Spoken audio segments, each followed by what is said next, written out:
right now. Thank you for, okay. Now it's recording. Thank you for reminding me. Okay, so let's get started. I'm gonna share my screen with everyone. Just let me know. Let's see.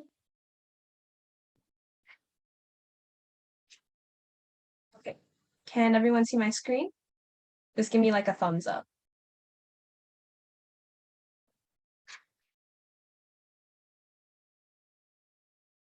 Okay, cool. Everyone can see. All right, so for today's seminar, I'm going to be going over some tips on presenting. We're going to talk about some key terms to know, and we're going to be going over things you should do, and we're also going to be doing some speaking practices, so I'll be asking some of you guys to unmute and participate. But don't worry, they're not hard. Okay, so that being said, let's get started. Okay, so here are some terms that are good to know for someone else here again. Here's some good terms to know about presenting. Sorry. So first thing we want to keep in mind is the rate we talk. So rate refers to how fast or how slow you speak. If I start talking really fast like that, then it's hard to understand what I'm saying since I'm going so fast.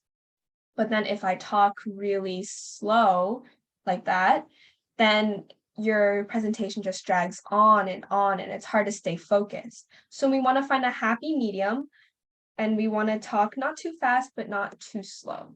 And another person, great. Okay, so we do have a good turnout today. The next we want to keep in mind is our volume. If I talk too quietly, then my audience can't hear what I'm saying, and they're going to be too busy trying to focus on hearing me in the first place and not enough on the actual content. But if I start talking too loud like that, then it'll sound like I'm shouting and it'll take away from my content. So again, same thing with rate. We want to find a happy medium. I want to project my voice, but I don't want to shout. The third thing to keep in mind is the tone which I'm speaking in. So that's the attitude or the mood I'm taking. And we want that to match our topic. So if I'm talking about something really serious, like maybe climate change or poverty, I don't really want to take on a very informal or very happy tone. I want to be very serious and professional to match how serious my topic is. Same thing with maybe I'm talking about something really tragic, maybe a natural disaster that happened recently and all of its consequences. I don't want to be I don't want to take on the tone like I don't care. I don't want to take on the tone where it's not serious. I want to have a tone and an attitude that's professional and that matches the topic that I'm talking about. And the last thing we want to keep in mind is clarity. Now, clarity refers to how clearly we speak and how we pronunciate our words. So if I mumble, then my audience won't be able to understand what I'm saying. So I want to be pronouncing all my words clearly and making everything I say understandable. Got that? Is that clear for everyone? Any questions? You can type it in the chat. You can unmute and ask.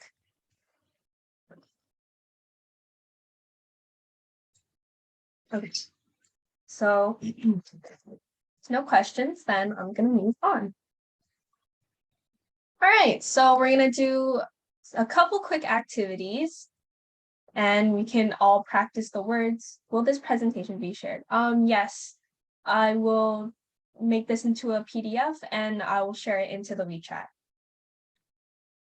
Okay, so we're going to move on to some practice. Here's some tongue twisters, and it would be great if some of you guys unmute and just try it out. And we're going to practice our clarity, our tone, our rate, and our, gosh, I already forgot the word. But yeah, we're going to practice all those things we just talked about. Yeah, Mike, you want to give it a try?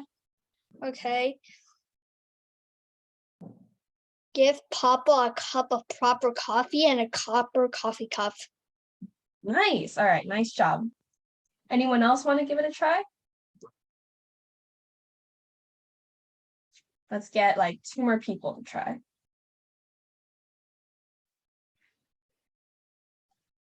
No one. I can start cold calling.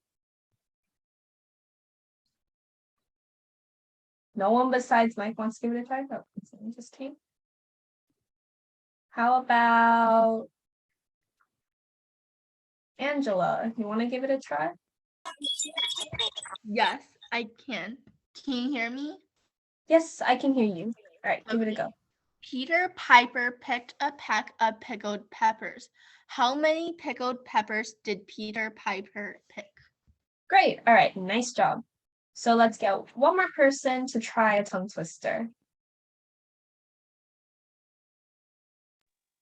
I'll do it. All right, great. Give it a try, Mishan. How much wood would a woodchuck chuck if a woodchuck could chuck wood? Great job. Okay. So everyone who tried it had great clarity. I could understand what you're saying. You projected your voice. Very nice. So does anyone else want to give it a try or should we move on? Okay, if no one else wants to give it a try, I think I have another activity, just another thing for participation. All right, table topics. So this one we'll be practicing again. Another person join. We'll be practicing again the words we talked about. You want to be aware of your rate, volume, tone, and that's supposed to say clarity, not pitch.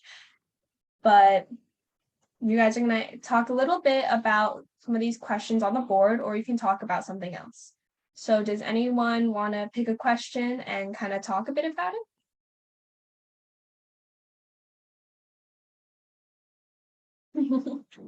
Olivia said no. Come on, someone else has got to want to. All right, Angela. So I guess I can pick the first one. If you could visit any country in the world, where would you go and why? What would you do there? So I'm not exactly sure an exact country, but I would like to go somewhere like a tropical island or something, maybe like Hawaii or like another place, because I feel like it's just a good place to relax, and it also has good weather, and I think it's just a good place to vacation, like for vacation and stuff. Yeah, that's really cool. Hawaii is a really beautiful place to be. I've never been, but my friend went and she was showing me all these pictures of the beaches. She was showing me all the food she ate. It looks like a lot of fun. And I've always wanted to go there, but I just never have. So thank you so much for talking a bit. Anyone else want to pick a question and talk about it? Mike, all right. I want to answer the hobbies question. Mhm. My hobby is the Rubik's Cube. Oh, that's cool. Do you want to maybe add a little more? How'd you start learning about the Rubik's Cube? Well, I got my first Rubik's Cube when I was like 7, but then I quickly gave up. But now, 2 years later, now I learned it again. Wow, what's the fastest you can solve a Rubik's Cube? My record is 54 seconds. Wow, that's really good. Well, thank you for speaking. I honestly have never been able to do a Rubik's Cube. I tried solving. But the world record is 3.47 seconds though. 3 point. Wow, really? The world record. Oh my God, I did not know that. I honestly probably, if you gave me 3 hours to solve one, I still couldn't do it.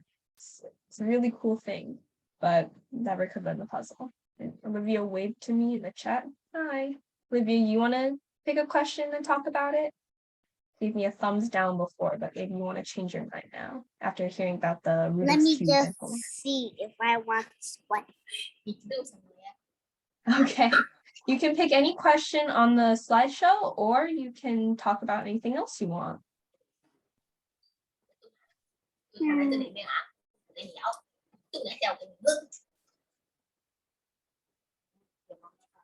What is the second one, the last word? Sorry, can you say that again? I didn't quite hear you. Like the second one of the questions and the last word. Hobbies? Yeah. Hobbies are what you like doing in your free time. So my hobby is art. I like drawing in my free time. Some people like cooking, some people like reading, some people like sports. So what's your hobby, Olivia? My hobby is I like to go to outside and walk all the time. Oh, you like going outside on a walk. That's great. Do you like walking in the forest? Do you like just walking around your neighborhood? Walking by the park and neighborhood. Oh, and do you go with your parents or do you go with friends? Parents. Parents, all right. That sounds like a lot of fun. I also like going on walks when the weather's really nice. Around my neighborhood, there's a nice park. There's also a nice area of my neighborhood with a lot of trees, a lot of shade, with pretty buildings. There's also a couple restaurants that's on the way to a park, and I like going there and just grabbing some food before I go. So that's great. That's a great hobby to have. Great. So we've talked a bit about these questions, and now we're going to move on to the next part of our seminar today. We're going to be talking about body language. So obviously how I speak is very important, but what I do with my hands and how I'm holding myself is also very important. Okay, so what is body language? Body language is a nonverbal communication, which basically means it's how I talk with others without actually talking. So I'm using my hands to show something, and maybe the way my shoulders are, how I'm like, if I'm slouching or sitting up. And it's the speaker's movements, gestures, and postures. So what I just said, what my hands are doing. Yeah, Olivia? Is it like you show something like something that you show it with hands but not saying? Yeah, so you could also show Like- your Like this? yeah, so if you're clapping or you're waving, those are all body language. So you can also show it with your face, doesn't have to be with your hands. If I'm like smiling, you can see I'm very happy, but if I'm frowning, you'll know I'm sad or I'm angry. So it's how we communicate with others without actually using our speech. And why is this so important? Because it gives people an impression of us. The audience will decide whether they trust what you're going to say or not when they first look at you. So if I'm slouching or I'm like fidgeting, I'm biting my nails, maybe they'll think that what I'm saying is not as important because I look so nervous. But if I'm standing up straight, if I'm using my hands to point to maybe what I'm saying, if I'm not looking off the camera, I'm making eye contact, then they'll think I'm more confident and they'll hear what I have to say because I look like I know what I'm saying and what I'm doing, so they'll believe me more. Anyone have any questions?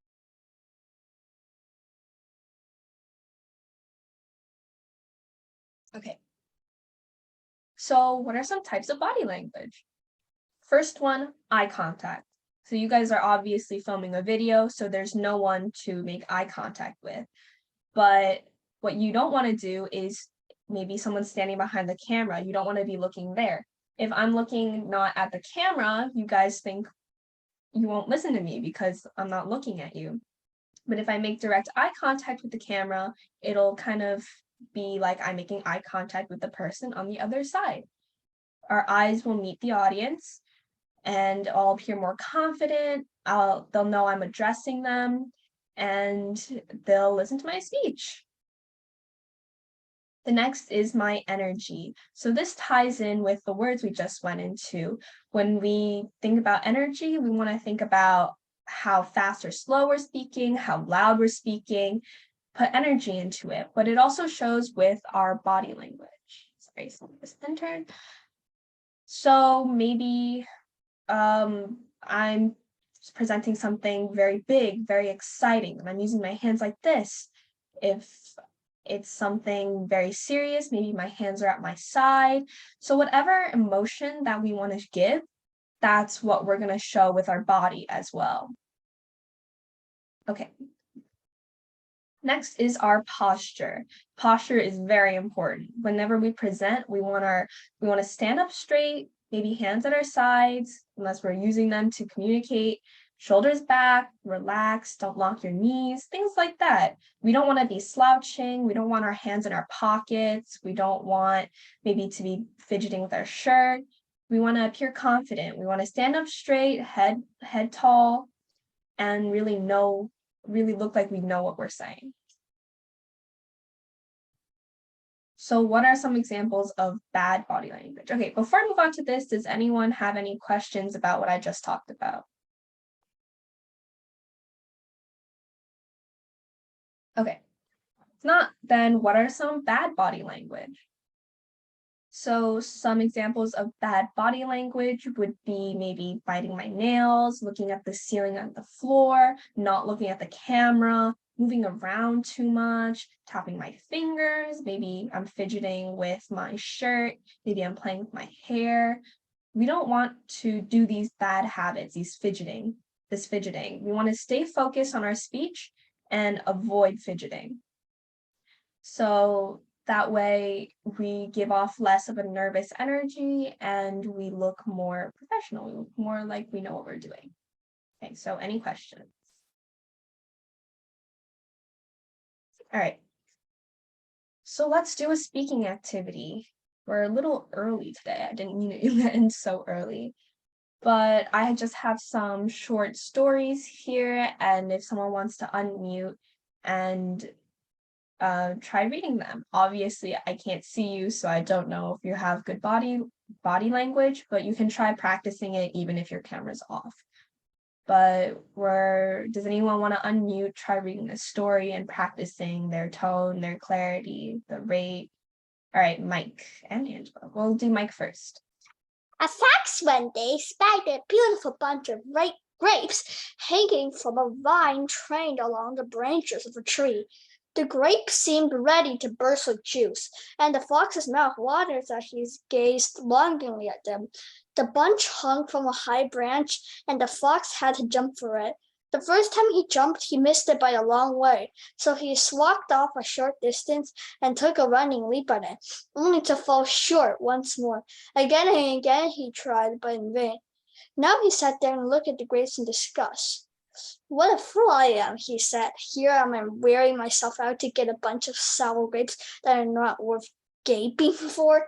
And off he walked very, very scornfully. All right, nice job, Mike. You had great energy. You pronounced all your words very clearly and you read it at a good rate too. So nice job. All right, Angela, you want to give it a try? Yes. A fox one day spied a beautiful bunch of ripe grapes hanging from a vine trained along the branches of a tree. The grapes seemed ready to burst with juice, and the fox's mouth watered as he gazed longingly at them. The bunch hung from a high branch, and the fox had to jump for it. The first time he jumped, he missed it by a long way. So he walked off a short distance and took a running leap at it, only to fall short once more. Again and again he tried, but in vain. Now he sat down and looked at the grapes in disgust. What a fool I am, he said. Here I am wearing myself out to get a bunch of sour grapes that are not worth gaping for. And off he walked very, very scornfully. All right, nice job. Very clearly said. You had a nice tone. You had a good speed. Very nice job. Okay. And Ariana, you want to give this one a try? A fox one day spied a beautiful bunch of ripe grapes hanging from a vine trained along the branches of a tree. The grapes seemed ready to burst with juice, and the fox's mouth watered as he gazed longingly at them. The bunch hung from a high branch, and the fox had to jump for it. The first time he jumped, he missed it by a long way, so he walked off a short distance and took a running leap at it, only to fall short once more. Again and again he tried, but in vain. Now he sat down and looked at the grapes in disgust. "What a fool I am," he said. "Here I am wearing myself out to get a bunch of sour grapes that are not worth gaping for." And off he walked, very, very scornfully. All right, very nice job. So all very clear, good pace, projecting our voice. Awesome. Okay, so I have one more short story, and I want people who didn't read this one to give the other one a try. Okay. So someone who didn't do the other one, want to give this one a try? The mice once called a meeting to decide on a plan to free themselves of their enemy, the cat. At least they wished to find some way of knowing when she was coming, so they might have time to run away. Indeed, something had to be done, for they lived in such constant fear of her claws that they hardly dared stir from their dens by night or day.